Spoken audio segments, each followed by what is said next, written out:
What's going on, y'all? It's your boy D Fat Stacks, and we're gonna talk about this tier 3 boss, the Palace Master.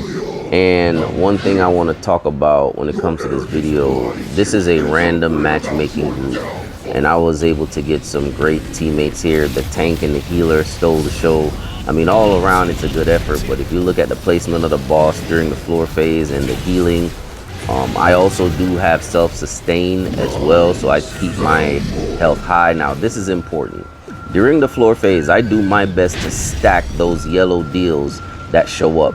Every so often, there's a countdown, and you could almost time it where you can stack those yellow deals on the ground. Now, once the glyph shows up, you notice I get it, and I am frantically running like a madman to make sure I clear up as much as I possibly can when it comes to the floor, so that it gives more room to avoid the boss during the floor phase.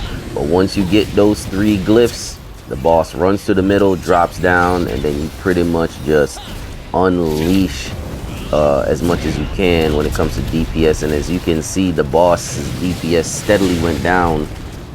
The boss's health steadily went down with the amount of DPS that we had.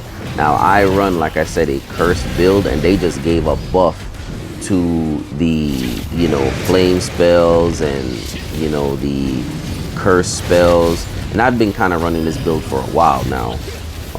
It's my own personal build that I like running, so, and it also helps me sustain my health in any boss fight, shoot, in any situation.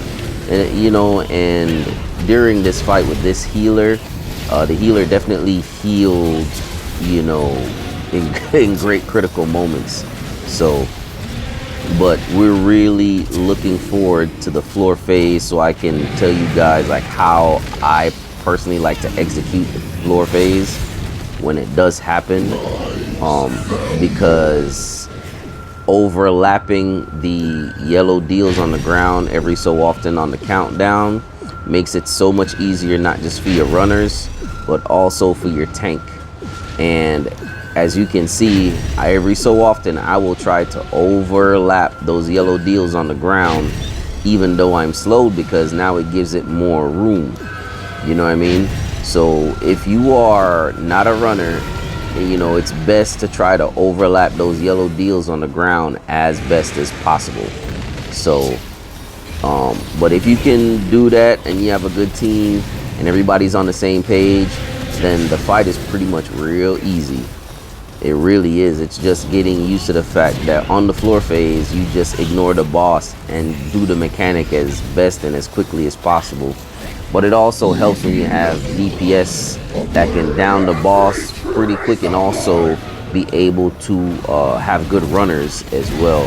But if you're not a runner and you're not a tank, then it's best to make sure that if you are running the floor, I mean, everybody runs the floor, but if you're going to run the floor, do your best to stack those yellow deals on the floor until the glyph shows up, and then you can get rid of those yellow deals on the floor. So obviously, when you see the purple, dark purple, that's a one shot if you run over them. But like I said, to me, this boss, to make it easier for me, I do my best to shadow my teammates as best as I possibly can during the floor phase, so I'm stacking those yellow things that show up on the ground during the floor phase. So that's it. Hope you enjoyed the video.